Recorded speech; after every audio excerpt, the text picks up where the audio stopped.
अस्सलाम वालेकुम viewers, doctor Huma Chishti, vice president COH Pakistan. आज का टॉपिक नमूनिया है। नमूनिया के हवाले से बात करूंगी। जैसा कि सीज़नल चेंजिंग में भी ऐसा होता है कि बहुत सारे बच्चे नमूनिया का शिकार हो जाते हैं और फिर इसके अंदर इन्वायरमेंटल फैक्टर भी होते हैं और बहुत सारी ऐसी बातें होती हैं जिसकी वजह से नमूनिया हो जाता है। नमूनिया इन्फेक्शन ऑफ लंग्स होती है, यानी फेफड़ों की इन्फेक्शन को कहते हैं। मज़ीद डिटेल में जाने से पहले आपसे रिक्वेस्ट है कि चैनल को सब्सक्राइब कर दीजिए, लाइक कीजिए, शेयर कीजिए और कमेंट सेक्शन में अपनी राय का इजहार ज़रूर कीजिए। तो बात करते हैं नमूनिया के हवाले से कि ये किस वजह से होता है। तो इसकी मेनली जो कॉजेज़ होती हैं वो बैक्टीरियल भी होती हैं, वायरल भी होती हैं और फंगल भी। यानी ये फंगल इन्फेक्शन की वजह से भी हो सकता है, किसी वायरस की वजह से भी हो सकता है और बैक्टीरिया की वजह से भी। होता क्या है कि नमूनिया से होने वाली जो इन्फ्लामेशन होती है वो लंग्स में मौजूद जो एयर सैक्स होते हैं उनमें पहुंच जाती है, जिनको एल्वियोलाई के नाम से जाना जाता है। एक्चुअली एल्वियोलाई जो होते हैं वो पस से फिल हो जाते हैं या फिर इसमें फ्लूइड जमा हो जाता है और फिर ब्रीदिंग डिफ़िकल्ट हो जाती है। नमूनिया वायरल हो या बैक्टीरियल दोनों ही कंटेजियस होते हैं, ख़तरनाक होते हैं। और बैक्टीरियल के हवाले से अगर बात की जाए तो स्ट्रेप्टोकोकस न्यूमोनियाई जो है वो इसका बैक्टीरिया होता है जो ये कॉज़ करता है। Pneumonia person to person spread करता है, फैलता है, यानी एक से दूसरे को लग सकता है।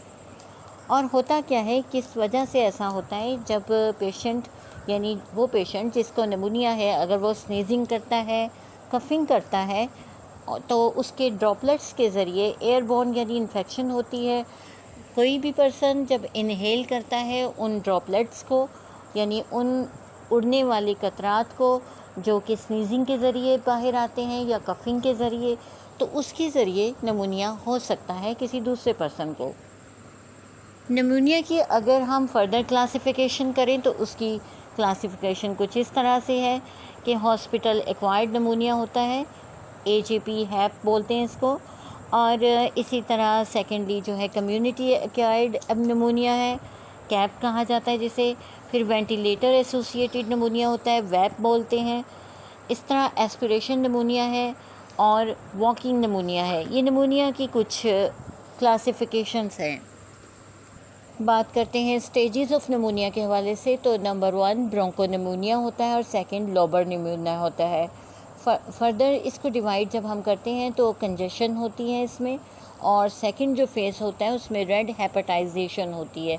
अब कंजेशन में क्या होता है कि जो लंग्स होते हैं उनमें टिश्यूज़ हैवी हो जाते हैं और RBCs जो हैं हमारे और इम्यून सेल्स उनमें फ्लूइड एंटर हो जाता है और पस बनने लगती है। थर्ड स्टेज में ग्रे हेपेटाइजेशन होती है और इसमें RBCs का ब्रेकडाउन शुरू हो जाता है। RBCs यानी रेड ब्लड सेल्स, हमारे खून के जो सुर्ख खुलिये होते हैं वो ग्रे होना शुरू हो जाते हैं।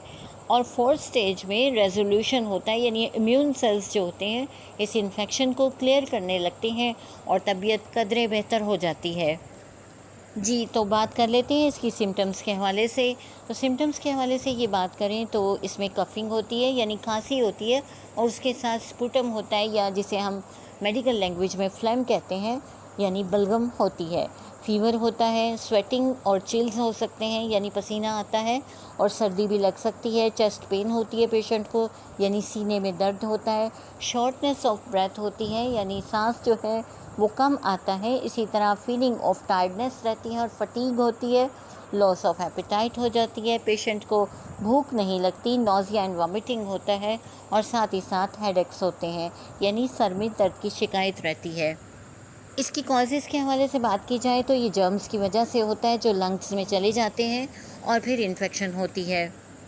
डायग्नोसिस के हवाले से बात करते हैं कि हम कैसे डायग्नोस कर सकते हैं कि किसी को निमोनिया है, क्योंकि निमोनिया की सिम्टम्स जो हैं वो किसी और बीमारी से भी मिलती जुलती हो सकती हैं और रिसेंबल कर सकती हैं। इसलिए ब्लड कल्चर करवाया जा सकता है, चेस्ट एक्सरे होता है, फिर इसके साथ स्पूटम कल्चर करवाया जाता है, यानी इससे पता चल जाता है कि फ्लैम की क्या कैफियत है। फ्लूइड सैंपल करवाया जाता है, CT स्कैन भी करवाया जा सकता है और ब्रोंकोस्कोपी भी की जाती है। अब आ जाते हैं ट्रीटमेंट की तरफ। तो Bryonia is the best remedy for that type of complaints. ये चेस्ट सिम्टम्स को बहुत ज़्यादा क्लियर करने में हेल्पफुल होती है। यानी निमोनिया में जब चेस्ट पेन होती है तो निमोनिया की चेस्ट पेन को ब्राइनिया क्लियर कर देती है। इसी तरह arsenic album is very nice remedy कि जहाँ डिफ़िकल्ट ब्रीदिंग होती है और शॉर्टनेस ऑफ ब्रेथ होता है तो आर्सेनिक एल्बम को यूज़ करते हैं। निमोनिया में इसका इस्तेमाल भी बेहतरीन होता है। एंटमटार्ट is the top most remedy कि जहाँ पर एक्सेसिव किस्म की रैटलिंग होती है, फ्लेम होती है, लेकिन अंदर ही अंदर रहती है और वो बाहर नहीं आती, तो वहाँ पर ये बहुत बेहतरीन होती है। और सांस लेने में दिक्कत होती है अक्सर औक़ात जब बच्चे होते हैं छोटे तो उसमें ये ज़्यादा प्रॉब्लम देखते हैं कि उनको चेस्ट में रैटलिंग है और छाती खड़खड़ाना जिसे कहा जाता है, उसके लिए ये बेहतरीन मेडिसिन है। फिर hepar sulph is the best remedy for purulent sputum, यानी स्प्यूटम जब पस फॉर्मेशन की तरफ चला जाता है और क्रॉनिक हो जाती है ये कंडीशन जो कि चेस्ट इन्फेक्शन की होती है, तो hepar sulph is the best remedy for that type of complaints.